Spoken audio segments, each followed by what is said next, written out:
All right, they tell me we're live. Hi, everyone, and welcome. I'm Lauren McGoodwin. I'm thrilled to have you here to join us for our Work Smarter, Not Harder virtual event series brought to you by Atlassian's Team Playbook and Teamwork Lab. In this series, we really focus on providing you with actionable strategies and innovative practices to enhance your productivity without extending your work hours, right? Nobody wants that. So in today's webinar, we're going to be diving into a critical topic, how to leverage AI effectively for your career success. While many people are adopting AI tools, the challenge remains in translating these into meaningful outcomes that can actually advance your career and not just increase output, right? We still care about our own career success and career advancement. So today we'll guide you on how to avoid some common AI traps that mislead you into thinking that you're using AI to advance your career. And instead, we'll show you some AI strategies that effectively help you achieve your career goals. So really hoping to hit the winning marker of let's use AI, but let's also make sure that we're advancing our careers.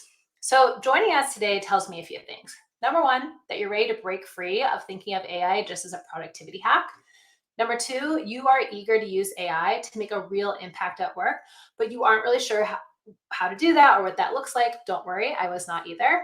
And three, you are tired of the AI advice out there, which is often fear-based, right? We're all going to be replaced by AI, competitive, or just straight up jargon.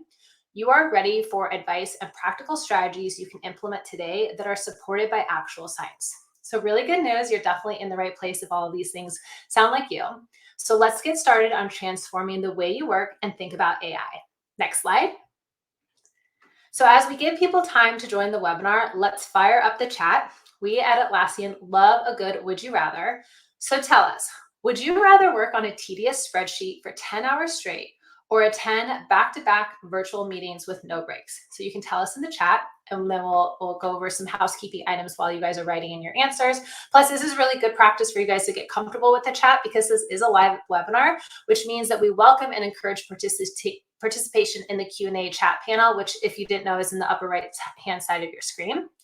We are also going to hold time for audience engagement and Q&A at the end. So we have KJ from our Teamwork Lab who will be moderating the chat. So as your questions pop up, she can capture those, or you can just put them straight in there. Also, if we don't get to your questions during the live webinar, don't worry. We will do our best to follow up with you via email. And lastly, the webinar will be recorded, and we will share it out not only on Atlassian's YouTube channel, but we will also send it in a recap email for all of you. So if you have to leave early or you want to rewatch all this amazing advice a couple more times, don't worry. You have that chance to do that. Okay, so I'm just kind of curious. Let's see what people are saying in the chat. I'm seeing back-to-back meetings, spreadsheet. Yeah, I'm with all the back-to-back meeting people. Ben and Alyssa, I'm just curious, which one would you say? I think I'd say tedious spreadsheet. What? Really? Oh, that's maybe my it's nightmare. like the data science background in me. Yeah. For that. Yeah. Awesome. Same for me. I agree.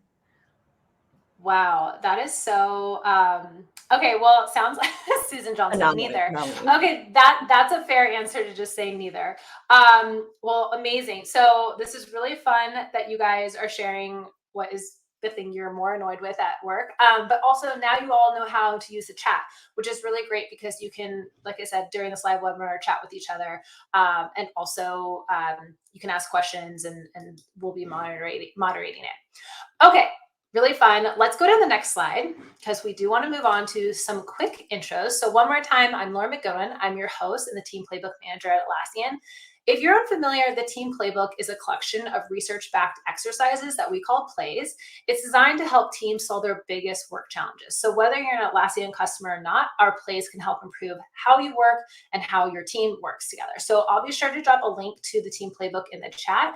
I believe if you guys click under resources too, you'll also find a lot of the things we talk about today in that as well. Okay, next slide. Awesome.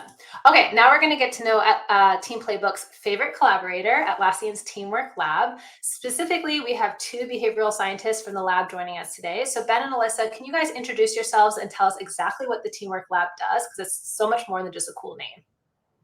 Great. Hi, Melissa. I have the privilege of overseeing an amazing group of researchers. And what we do is we use data and experiments and market research to, this year, we're really focused on developing a science-backed point of view on human AI collaboration. I'm going to turn it to Ben. Yeah, hi everyone. I'm Ben. I'm a lead behavioral scientist for the lab. So basically, what I do is design research to answer those key questions around how teams can best collaborate, and especially this year, collaborate with AI. And our lab in general is a group of behavioral scientists, data scientists, and learning designers who create data-driven best practices for modern work. You can find our work in a whole bunch of different places, including our annual State of Teams report or our AI collaboration reports. Really cool stuff there, in my unbiased opinion. We're super excited to have you guys here. And for all of you who are listening, I don't know about you, but I love career advice, but I really like career advice that is backed up by science and research. And we're super lucky at Atlassian because this is what this team does. So I always feel just a little bit better knowing that you guys have actually done the science to back it up. Okay, let's move along to our next slide because we want to talk about our agenda. So today we're going to explore the intersection of AI and career advancement, beginning with an examination of whether AI is genuinely enhancing your career amid the constant productivity promises, right? We're constantly told we're going to have a 3-day work week or do things faster. We won't have to do anything anymore, yada, yada. So there's all these promises out there. We're also going to explore the AI productivity paradox and how it can lead us into these various AI traps. These subtle behaviors may give the impression that AI is advancing your career, but that isn't always true. Next, we'll discuss 3 pivotal AI shifts necessary to maximize AI's value, achieve your career goals, and create meaningful outcomes, all supported by research from our Teamwork Lab. And finally, you're going to hear some real-world insights along with examples to illustrate these concepts, and we'll open the floor for Q&A session because I don't know about you guys, but I also really need examples and real life scenarios to really take all of this information and put it into my day-to-day life. Okay, moving along to the next slide. Like I said, we really love icebreakers. So before we get started, we're going to do one more icebreaker by taking a quick poll. The poll will launch for you guys. So tell us, to what extent has using AI influenced your work and your team's outcomes? So you have a couple different options there. If you guys go ahead and click on polls, and then we'll start to see the answers come in. So you got A, B, and C.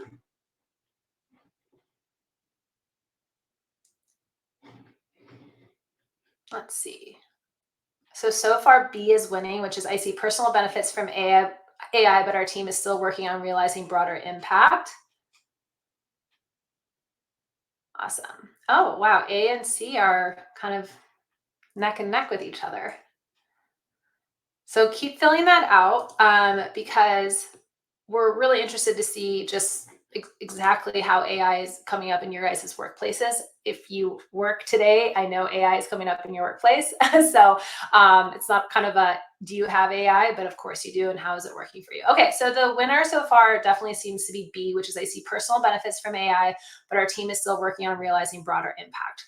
Well, that is just great news. Let's move to the next slide. So I know that many of us are kind of experiencing this disconnect between these productivity gains from AI and also this career advancement, or again, like what your broader team is experiencing. So believe it or not, there's actually a name for this. It's called the AI productivity paradox. So we're going to start by defining this and better understanding what causes this misconception. Then I'm going to throw it to you. Can you explain the concept of the AI productivity paradox and why increased AI productivity doesn't always equate to impact? Yeah, this is a really interesting phenomenon. The AI productivity paradox is emerging from data from a lot of companies that are using AI, or their employees have access to AI in some way. And basically, on the one hand, we're seeing individuals honestly raving about how much time AI has saved them in their work over the course of a week or something like that. But then on the other hand, we're not seeing those gains translate up to impact at the team level, or transformation at the organizational level. And so that's really the paradox. Like, if those gains aren't translating up, then where are they going, right? And are they even real? Yeah, and I'm curious, in your experience, how often do you see organizations equating AI productivity with impact, and maybe what are the consequences of that misconception, right? They assume if you're using AI, you're making an impact, but that's not always the case. Yep. Yep. It's really common for organizations to equate productivity with impact. And part of that is because it's usually easier to measure productivity than it is to measure impact. But that's a trap to fall into, right? Because impact is the ultimate outcome we're shooting for here. It's easy to make a lot of content, especially now with AI, but it's hard to make a lot of impact. And so the consequences are that organizations might over rotate towards valuing productivity rather than impact, which generally looks like running in place rather than sort of rocket shipping forward or upward.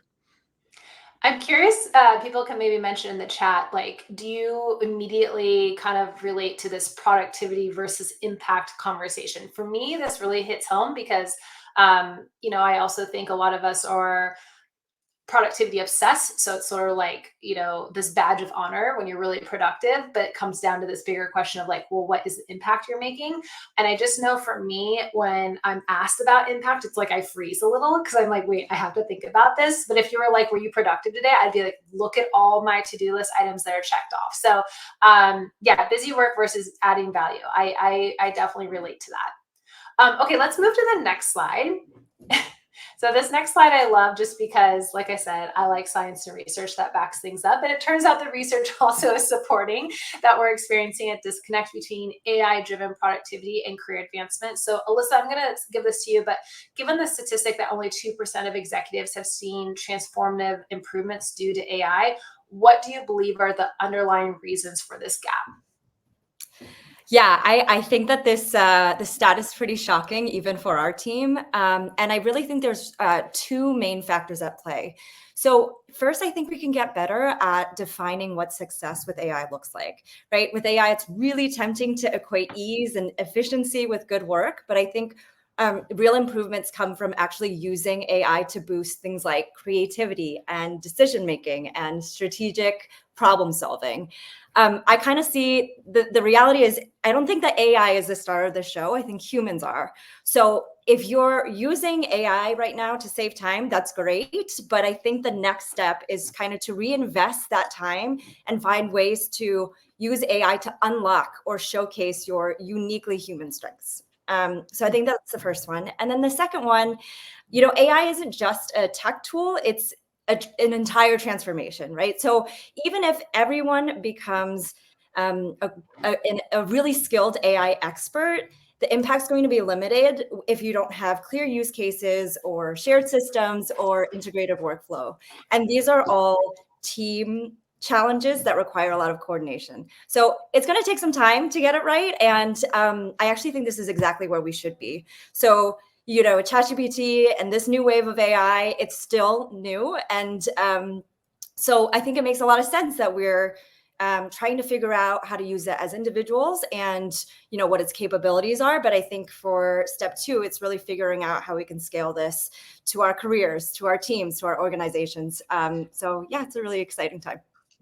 Yeah, absolutely. I like that you're using the word transformation. It makes me think of like, before you can do anything, you have to be in the right mindset. I almost feel like our mindset around AI does need to change to seeing it as like less of a task thing that we're doing to go faster and more of, as you said, a whole transformation. Which makes sense that a lot of us naturally run into some pitfalls or traps. So are there specific traps that organizations and individuals frequently encounter when trying to implement AI? Yes. And so we've identified 3 common AI traps, and we try to name them so that people can remember it well. So the 3 we're going to cover today is called the efficiency island, the copy and paste comfort zone, and the status quo stalemate. Love it. Okay, move to the next slide. Okay, so this is just to remind you guys, we're about to dive deeper into each of these traps with examples of what they look like. Okay, next slide. So let's start with trap number 1, the efficiency island. Ben, can you explain this trap and why it's so common? Yeah, absolutely. The efficiency island trap is a really tough one, right? So AI makes it super easy to produce a lot of content really quickly. And in fact, it's one of the most magical feelings of using AI, especially I think people can still remember the first time they entered something into an AI platform and got back a whole mess of outputs and was like, that's really exciting. I imagine what I can do with all this. I did it so quickly. You can go from just a few word prompt to a full page of content in a blink. And the issue is when that full page, right, isn't aligned to your team's goals or your company's goals. And so the dangerous part here is that now moving forward is so much faster with AI that even a small alignment within or between teams can mean that they move far apart, sort of philosophically or relative to their goals, really, really quickly. And so the key is to remember that driving fast in the wrong direction isn't helpful, right? It's crucial to understand your team's goals now more than ever, and that's one of the things that we're seeing with AI. It's really just sort of exacerbating already the importance of alignment to goals, and that goes double, right? For any of you, or if your team collaborates cross-functionally, or if you're a manager with direct reports, because there's even more people to stay aligned on that front. But once you are aligned, now we can go, extra full speed ahead. So that's what's exciting about it. How can someone tell if they are, you said, going faster in the wrong direction? So how can someone tell if they're going faster in the wrong direction with a task versus actually creating more impact with, AI, like they're moving quickly, but also creating impact?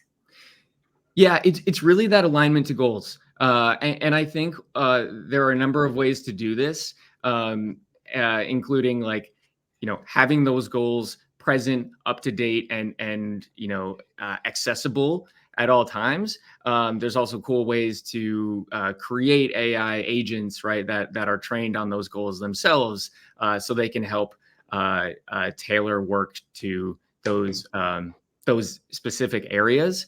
But really, it's a mindset shift. Goals have always been important. They're just even more important now.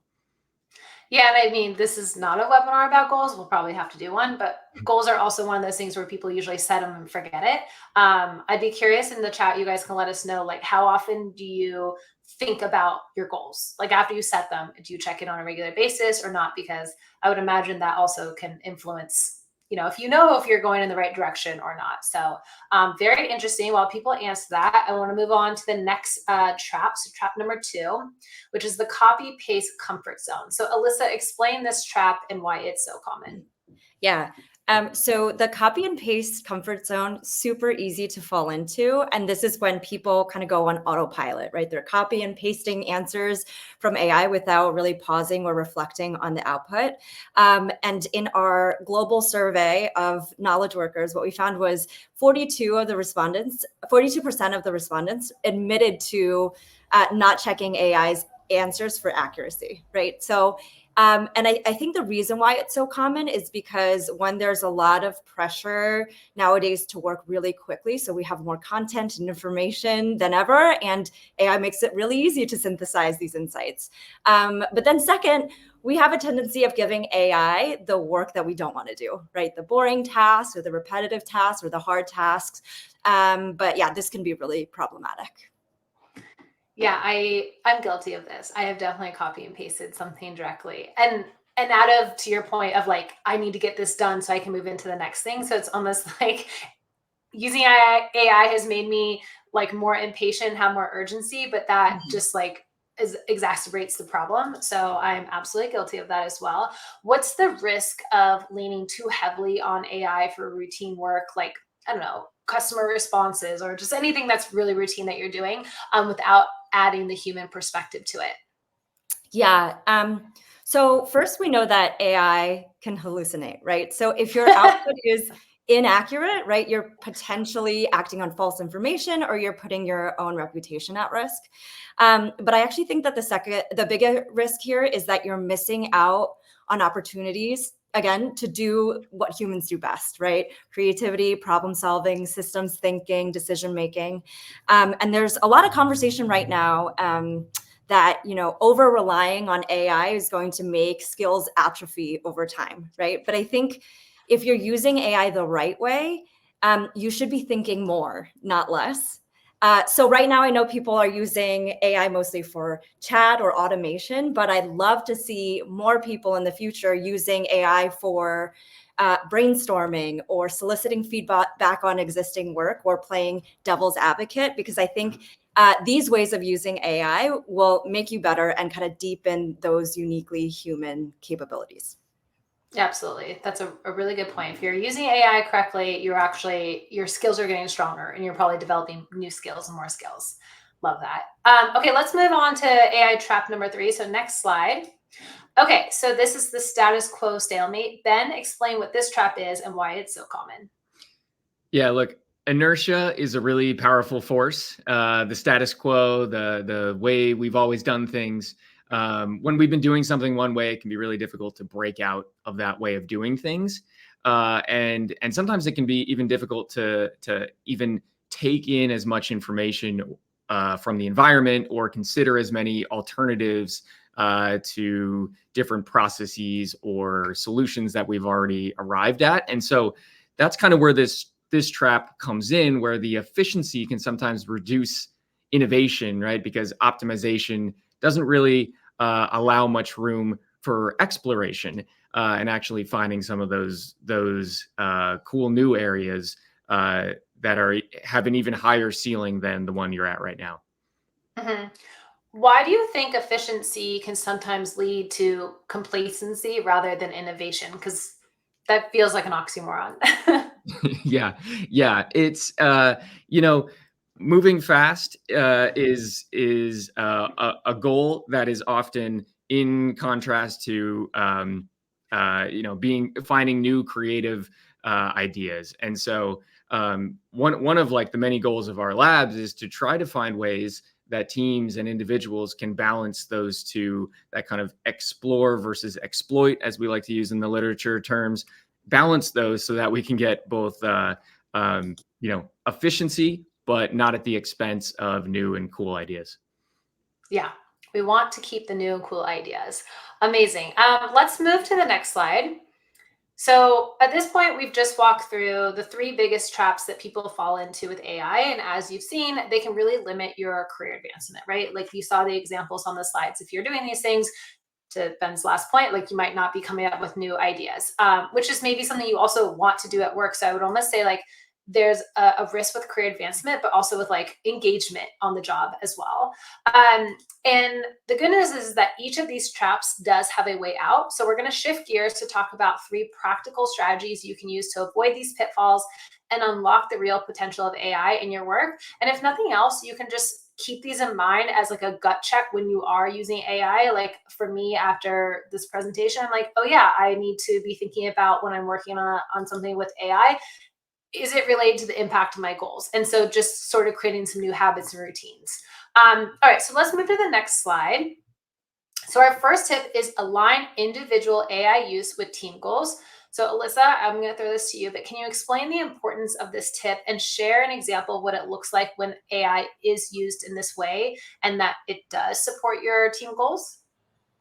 Yes. Okay. So I think this one's really important because it ensures that your use of AI is actually making your whole team more effective, right? So when the AI outputs are actually connected to shared goals, your work amplifies team impact and you're driving your career growth through meaningful contributions that your team actually cares about. So a concrete example, let's take HR let's take HR. So if you're a HR professional that's using AI to draft faster emails or to automate survey delivery, that's great. But if your team's goals are to improve employee engagement or retention, you might want to also think about using AI to help you craft some survey questions that are open-ended for your engagement survey, right? And then you could use it to identify or analyze common themes or concerns. And so this is not just a win for you, but also for your whole team. Yeah, that makes a lot of sense. Let's move to the next slide. Because I want to talk about how to actually do this. Again, I really like the practical part of everything that you guys do. So if I'm someone who's been using AI mostly to speed up my own work, what are some practical ways I can then make that shift to start aligning it with my team's goals? Yeah. So I think first you want to think strategically about what your team's objectives are, and then also how you can leverage AI to get there. So maybe that's building an agent, maybe that's piloting a new use case or tool, or figuring out where AI fits exactly into your existing workflows.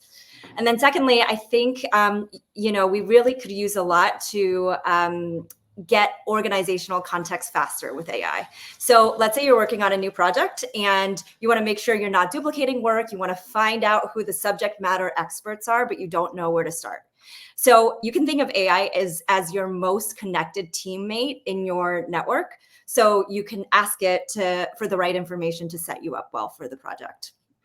And then finally, it's important to understand your organization system of work, right? So, what are you allowed to do? What are you not allowed to do? What are the guidelines for security or privacy? What tools are approved by the company?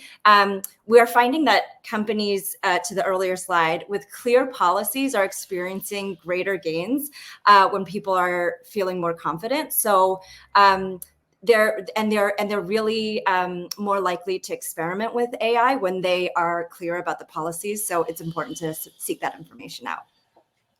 Yeah, another chat question I'd love to know is, do you guys feel like your companies have clear AI policies, and kind of like operations on how to use it? I'd be really curious about that. And I'd also just be curious about the AI adoption. Like when they probably encouraged you to start using AI, was there any like adoption training or anything? Because that's really interesting, Alyssa, that you point out that one of the ways to make sure this is not just an individual thing and aligned more is like people need to know what good AI usage looks like in their company, right? So we talked about that earlier. Okay, I want to move to the next slide. So we just talked about why aligning your AI use with team goals matters and how to do it. And I want to leave you with one simple practice before we move on to the next one that you can try right now. It's from our team playbook. It's called the Define AI's Project Role Play. This play teaches you how to prioritize the best AI use cases for your next project. So it's really helpful if this sounds like something where you're like, oh, next time we launch a project and we want to bring AI into the project, you as a team could first decide like where would we use AI. I think it's also a good experiment to sort of say what are our policies if you don't have that already.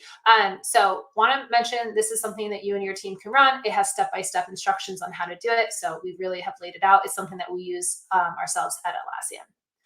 All right, moving right along to our next slide. Our second tip is to build trust through knowledge quality. Ben, can you explain what this tip means and why making sure the output from AI is high quality is so critical for building trust for your team and your customers?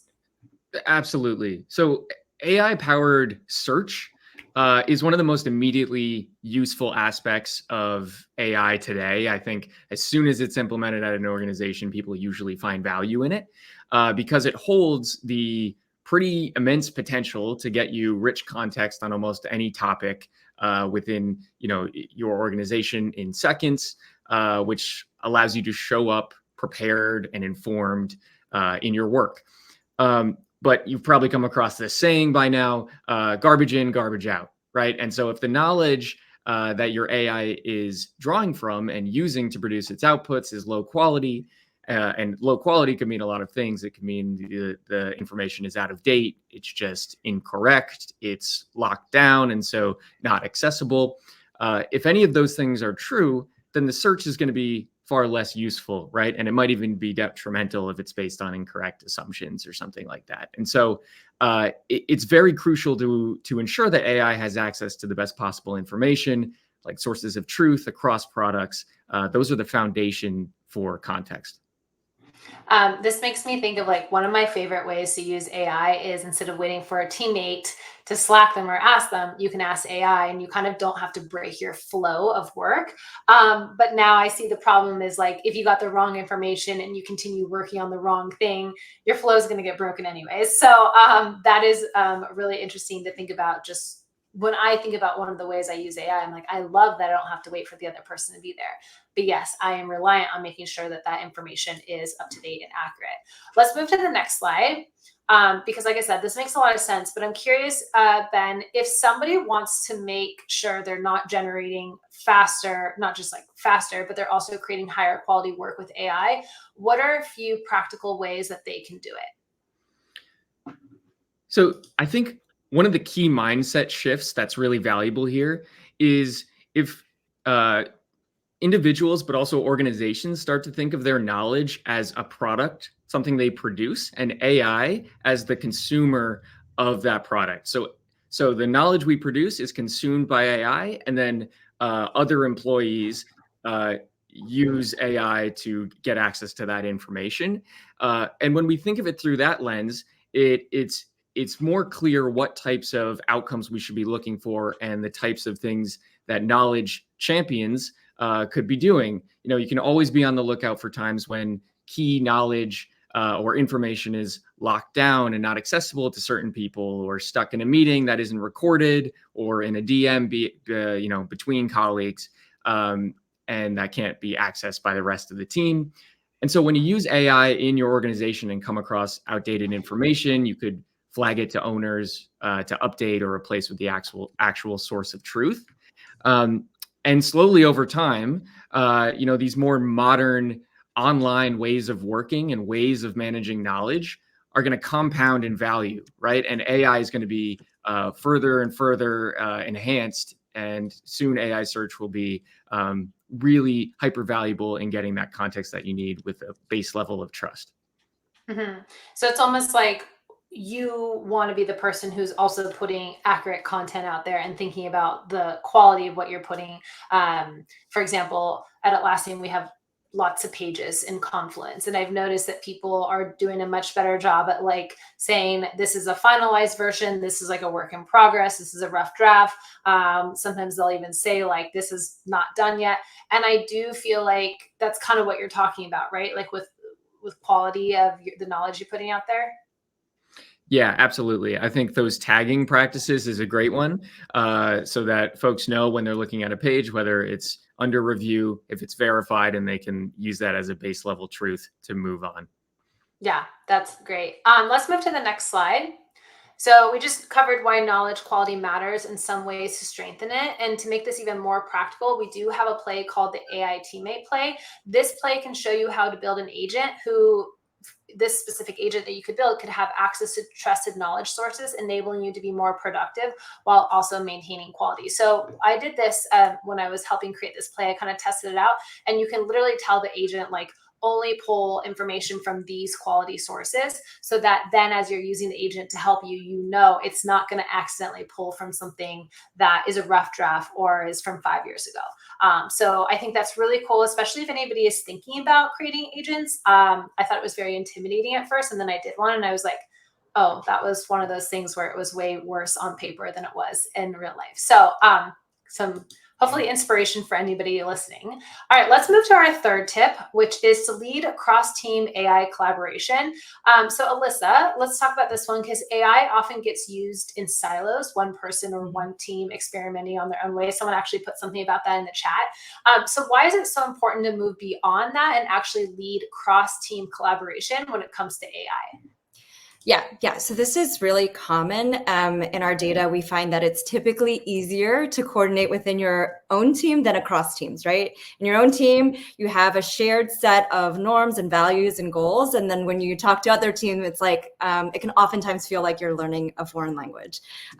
So leading this cross-team AI collaboration is really helpful because it breaks down silos and it surfaces shared challenges and accelerates learning. So what this allows teams to do is to coordinate better to solve bigger problems that drive greater impact. Interesting. Okay, let's move to the next slide, because that I think really impact is ultimately, I feel like the key word of the day that we're trying to be doing more of. So that's really helpful. Ben, can you explain, if somebody wants to take the lead and drive more cross-team AI collaboration, what are some practical ways that they can actually do that? Because I think everyone knows like we should be doing more collaboration at work, especially we should be including AI. But then it comes down to like, okay, what does that really mean on a practical sense? Right, totally. And it is a tough job, but it's one of the most valuable, I think, when it pays off because um, driving more of this AI collaboration across teams has the potential to absolutely 10x times your team's work, but only really if everyone's on board. And so, I think going back to the play mentioned a little while ago about AI's role in a project, uh, that's a great example of upfront when you're doing the planning of the project work. How can we use AI to facilitate collaboration with another team or keep another team stakeholders in the know using AI, for example? Or we also like to run retros at the end of projects that are based in AI, and we say, where after a project or a process, where could we have used AI to help this collaboration go smoother? So I think it's really embedding those rituals within the rituals of your team. And then the second part is around measurement, right? And so when you experiment and test these different ways of collaborating, try to always share back, right? That's what the retros are for. Spread the love. We like to use Loom to demo, how we collaborated using AI, quick and scrappy stuff. And just getting that culture of sharing a lot of that back, and over time, the rituals that are high quality are going to stick. Yeah, the ones that people are getting the most out of. I was also thinking about for this is actually a question for everyone in the chat. Would you guys do your teams use AI when you are kicking off a project or something? Because I would also think that using it at a team level, to your point, Ben, about like the best rituals are going to stick and like you're learning from watching other people. I would think that this would become a natural part of your AI adoption, so to speak, or learning if your team was bringing AI as a collaboration partner into more of the work and you were doing it together versus like, I'm only using AI in my little corner over here. So I'd be curious how many of you have teams that are already using AI in your workflows that are like open and you're doing it together as like a kind of like a team sport. Okay, let's move to the next slide while people are writing in that, because one of the things that we noticed was that this was a little challenging for people. So we actually wanted to put this into action with a play. So we created a play called an AI Innovation Day. It's a dedicated day where you spend time, where your team comes together across functions to experiment with AI. You can share what you've learned, and it will just really spark new ideas. I mean, AI really is new to all of us, so we're all learning something new and can share new ideas. The goal isn't just to get faster at tasks, but to discover creative cross-team ways AI can unlock the value for the business. So think of this as like a low stakes, high energy space to collaborate, innovate, and build momentum together. We even have a free whiteboard template included in the play, which is awesome. So you don't even have to create the template to run this play with your team. So hopefully anybody who's thinking about like, I'd really like to bring an exercise to my team so we can get started with this AI collaboration piece, we've made it super easy for you and created a template. Okay, Ben and Alyssa, thank you so much for these tips. We're going to give you guys a break on the tip part because now I want to move into the practical real world side of things. So let's move to the next slide. So we know it can be frustrating when a lot of these insights are good in theory, and that's why a big part of this research is practically testing our application. So now we're going to hear from one of our very own Atlassians who has been part of beta testing these practices. So a warm welcome to Chris Spanner. Hi, Chris. Hi, Lauren. Can you tell us a little bit about your title and your role and what you do here at Atlassian? Yeah, absolutely. Hi, everyone. Thanks for joining. I'm Chris Spanner. I have the privilege to serve a rockstar solutions engineering team here in EMEA, focusing on our most strategic customers. We basically turn business chaos into elegant solutions. Thanks also to our AI teammates, like for instance, my favorite one at the moment, the Loom note taker. I finally can actually read my meeting notes without needing a cryptographer afterwards. So between Loom and Rovo, we now got colleagues who listen, take notes, never judge me, thankfully. So it's basically like therapy with the better follow-up. Yeah, absolutely. I like the way you reframe that. I'm curious, as a manager, how is your team effectively using AI to quickly get organizational context rather than just doing their, own tasks faster? Yeah, absolutely. I think for us, it's less about doing things faster, really. It's more about knowing what matters. A lot of the chats in the comments are all about also, is it needed? Is the job needed in the first place to either automate or to go through an AI? And this is exactly what is important for us as well. Internally, AI has been very crucial for new joiners or role switchers who come into the team. For new joiners itself, or for the ones who come into the role, the challenge typically is to understand how everything fits together, because the context is new, the colleagues are new, everything is new. So how do you talk actually what's current, where to find information, the why behind any decisions, where do you find all of this? And what we see, especially with AI and the search capabilities, is huge improvements there. AI-powered searches, the whole idea of summarization, what we see in Robo, for instance, can instantly provide you a day one brief, surfaces relevant Confluence pages, Jira tickets, team structures, whatever you need actually, just at your fingertips, especially important in a remote world where you cannot just lean over to your colleague on the next desk. So in our view, this dramatically reduces the ramp-up time of new employees. It helps people become more productive faster. It also reduces the feeling that new people may have of not wanting to use other people's time and ask this stupid new joiners questions. So overall, I think it's all about getting the focus done rather than doing things just faster for the sake of being faster. And that's what we're trying to do.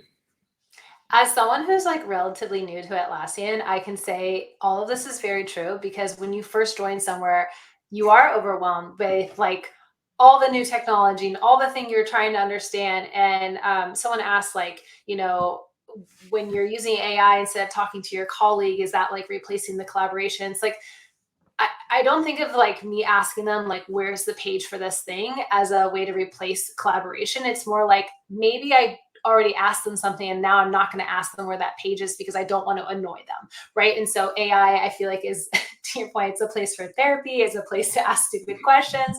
Everyone feels safe there. Love that. Really relate to it. Okay, you're also working really closely with our customers out there. Do you have another example of teams getting the organizational context they need with the help of AI? Yeah, it's especially, I've seen recent examples of bridging the knowledge gap. One of our customers who's in a transformation in itself. This is where it really flourishes. So our customer faced basically a challenge of silo teams, disconnect between the strategy and execution, and especially in a very compliance heavy release process. So previously, the architects and auditors, they spent weeks of manual gathering data, checking compliance data, and often only covering 20% of the scope because it was such a manual task. So working also with our lovely team from advisory services, they used AI to connect their workflows, information across Confluence, Jira, internal systems, and so forth. And with AI agents, powered obviously by Rovo and automation, they now aggregate assets, reports, compliances across 20 plus systems, something like that, to enable actually 100% coverage of the real-time visibility. So that saves everyone weeks of manual effort. That's already great. Yeah. It reduces also the costly delays, and the big important improvement is really that you catch all these issues early enough in the process rather than once the damage is done. So takeaway, in my opinion, is that AI isn't always just about speed. It's really about surfacing the right context at the right time, so that the teams can make better decisions, avoid reinventing the wheel, obviously, and onboard or transition with more confidence. Yeah, it's the whole, like, you don't know what you don't know, but I feel like if your AI is going across everything, it can help surface maybe the thing that you didn't even know that you needed to know, which is a good feeling. Nobody wants to be out there feeling like, I don't know what I don't know. There's probably something out there and we'll just figure it out in real time when it happens. Like that does not feel good to be on the other end of doing that. So Chris, across your work, what are some ways that you're seeing people build their personal brand as an AI enabler across teams? I mean, some people are obviously probably like faster or better at taking on AI. So people who thrive in AI aren't just working faster, they're making others faster too. So the whole cross-pollinating knowledge is coming really into effect here. So to build a strong personal brand, they're typically power users. This is where they gain their own experiences, they face their own problems and just work through them, which makes them the power users. And they are also connectors to really get the knowledge out. So these are teammates who typically make AI approachable by running informal sessions, sharing prompts, sharing agents, simplifying and learning, simplifying the learning curve for the others, and also make it, again, more approachable. They tie AI to team goals. We talked about this with Alyssa and Ben before already, showing how it improves collaboration, how it improves customer impact, how decision-making is improved, not just that a task is automated. One of the comments in the chat before, which I really love, is it the right thing to automate, or should we actually revise what we do in the first place and then think about automation, which is exactly that. It also creates visibility for small wins, like sharing, for instance, how Robo helped to prep for a high-stakes customer call. How does it help you to achieve your performance reviews, or whatever it is? It really, the small wins is not only something which you care personally, is also a lot of others in the company have the same problems, so they really feel inspired by it. So by fostering basically a culture of curiosity and experimentation, they build trust across teams, become the go-to partners in making AI a real-world advantage, and that builds their own brand. Because in the end, we think it's not about the prompts you actually write, it's all about the momentum you create. Yeah, and I feel like that's kind of what this webinar is about, right? Like, you can be creating the best prompts, but if you're not making an impact, if you're not thinking about how it aligns to your goals, that career success, career advancement on the personal level won't be there. So that makes a lot of sense to me. Okay, one last question before I give you a second to breathe again, which is, if someone wanted to start aligning their AI use with team objectives today, what is the first step that you'd recommend? First step, again, is really adopt the mindset of curiosity and the genuine intent of do more with AI. See it as a tool for growth rather than just focus on efficiency gains. Gather your team to pinpoint where you're spending the most time on repetitive and manual work. Connect these pain points to your top business goal, to your top objectives. Ask, how could AI actually help us achieve these objectives faster, rather than just going onto some rabbit holes. The curiosity-driven conversations you have with your team there ensures you have an AI effort which focuses on real team priorities from day one on. The better your team operates, the more time you free up to make the impact in your own work. It all will help you to actually get there. And if you need help facilitating these kind of sessions, you just before talked about the AI Innovation Day play, which is on the Atlassian's Team Playbook website. It's a great place to start. Just try it out with the team. Take time off and see also what your whole team comes up on new ideas with this play. Yeah, and I like your point about like carving out time to do this play or even have these conversations. It's not something I'm seeing a lot of teams doing. And some people did say like there's some guidelines on what to do with AI, but I feel like as a manager, when you start making time for it, it's like people make space for the things that are important, and that obviously sends some loud signals to people. So Chris, thank you so much for letting us pick your brain on how you're implementing AI into the practices. Like I said, it's really nice to see what Ben and Alyssa are talking about, how it's illustrated in the real world, and all the managers who are listening, I'm sure, really appreciate your insights. So thank you so much. We'll move to the next slide. So let's quickly, before we get into the Q&A, let's talk about what we've covered. It's been, in my opinion, super valuable to mix with the science, with this real world insights and the stories. So thank you, Chris, again for sharing. So we have covered the AI productivity paradox and why you might feel stuck in it. We've covered the hidden traps of AI that can quietly stall your career growth. We also reviewed 3 actionable strategies to leverage AI for real career acceleration, because it's not just that you want to get your tasks done quickly, it's that you want to also make an impact and think about your own career advancement. We shared some proven practices from Atlassian's Team Playbook to help you get started with putting these strategies into action. And then, of course, we just talked about some actual real success stories from our own Atlassian who is using AI not just to grow their career, but also to help their team. All right, let's move into the next slide. So if you're excited to go deeper on how AI can enhance your collaboration and fuel your career growth, we've got a brand new resource coming for you on September 24th. We are releasing Atlassian's 2025 AI Collaboration Report. It's packed with insights, research, and strategies to help you lead and innovate with AI.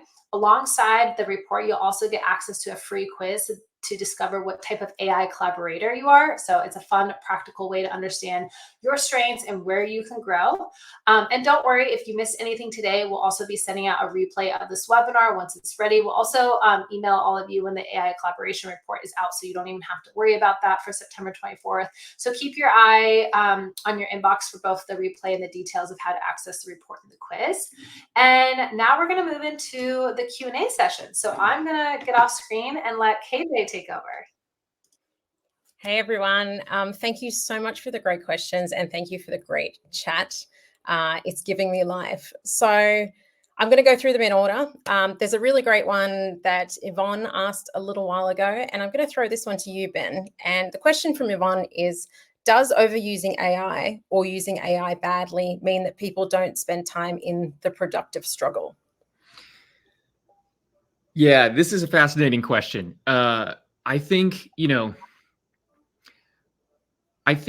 it goes back to a point that Alyssa had made earlier in the webinar around it's important to think of AI as sometimes actually making you think or work a little bit harder than you have before. AI isn't 100% correct, for one thing, although it's, kind of consistently improving every month. But it's important to try to view AI as a collaborator, right? So something you can spar with, who can push you to new heights, who can help you do work faster. But that can also be wrong, right? Can be operating on faulty assumptions and other things like that are imperfect, right? And so it's important to go, I find at least, into my interactions with AI with that kind of keen eye towards testing AI, testing it out, right? Pushing back on it, making it explain its thinking or cite its sources. And that way, the productive struggle is actually, I found, like, even more lively with AI than before. So I think that there's like an opportunity to fall into getting rid of the productive struggle in a way that's not beneficial, but there's also a way to actually heighten it. Yeah, and just to add on to that, I think really at the end of the day, it's really about how you're using AI that can either help you engage in a more productive struggle or less, right? So if I'm asking AI bouncing ideas off of AI as if it was a collaborator, right? It can help me think more deeply. It can help me have more insights. Like, that is a really productive way of using AI that helps you kind of strengthen those skills. But if I'm using AI because something is hard and my immediate reaction is to use it to find the answers, then I'm not going to build that skill, right? So I think that, we need to be careful about how we're using AI. If it's for routine tasks or tasks that don't require a lot of thinking power, great. Use AI to clear the way so that you can spend more time in the productive struggle. Thanks so much. I have another great question.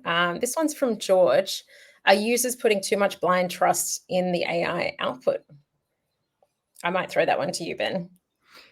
Yeah. So this is another funny one. I think it's certainly possible. Sometimes, yes, right? AI isn't 100% correct, although it is improving, as mentioned. But to honestly, as a similar point as the last question, it's about treating AI as something that can be wrong, and in a way that can be a beneficial thing for getting value out of working with AI, right? Like if it's something that can just hand you a correct answer, I think we need to dig deeper about, like, are we looking for a correct answer? What is a correct answer? What is a correct answer? Is that going to be beneficial for me and my team long term?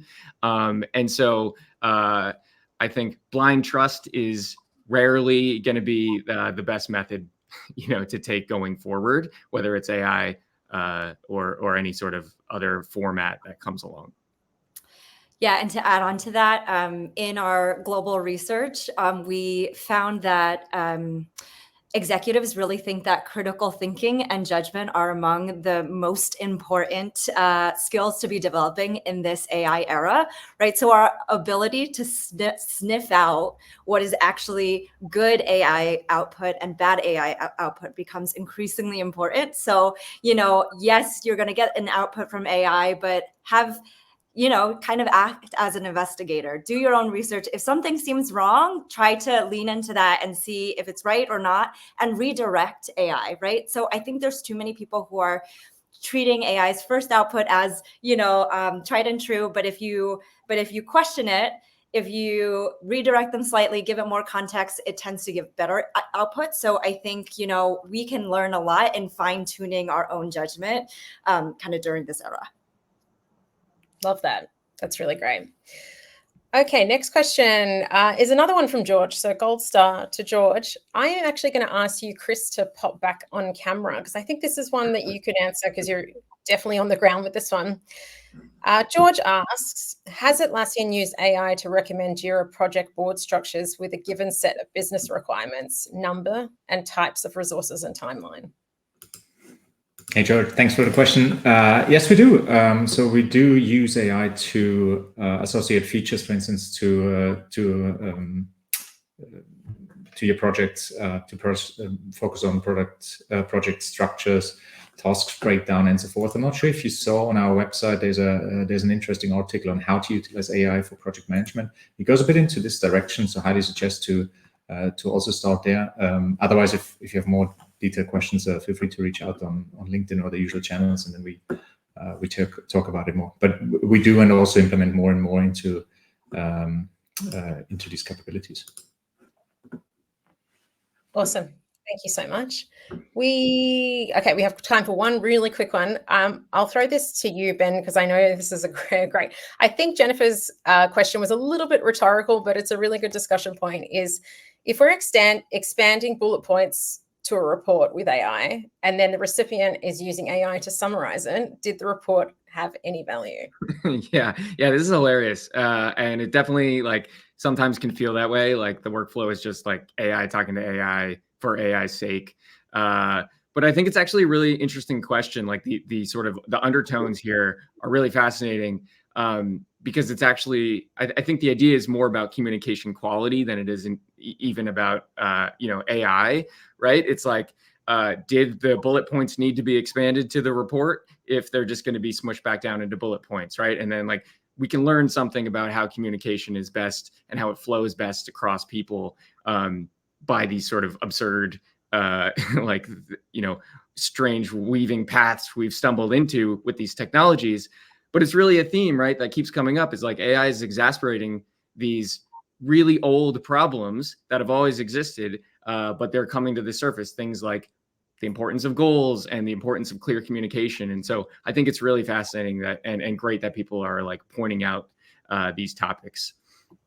And the last thing I'll point out is a risk in kind of taking your primary source, which is this report, and then distilling it, and then distilling it, right? It becomes like if you were to take a painting and then take a picture of it and then take another picture of it, it kind of degrades the original quality of the work. So I think it's really important then to make the distinction between your original source of information and then the AI outputs and where it's potentially coming from. Yes, love that. Okay, I'm conscious that we are at time. There are some really, really good questions that are still in the chat, and I want to assure you that we can actually get back to you on those. Some of them are quite hairy questions, so we want to give it a well thought out answer. But I'm going to throw back to you, Lauren, to wrap us up. Awesome. Amazing. Well, thank you everyone for spending your Wednesday with us. We will make sure that the recap or the on-demand webinar gets sent to you in your email. It will also be up on Atlassian's YouTube channel. So thank you so much. And for those of you that want to know about upcoming Work Smarter, Not Harder event series, make sure you are on the Work Life newsletter. I think a lot of you are, but if you're not, join that. That's where we advertise these, as well as on everybody's LinkedIn here. So you can follow all of us as well there. Thanks so much again. Bye, guys.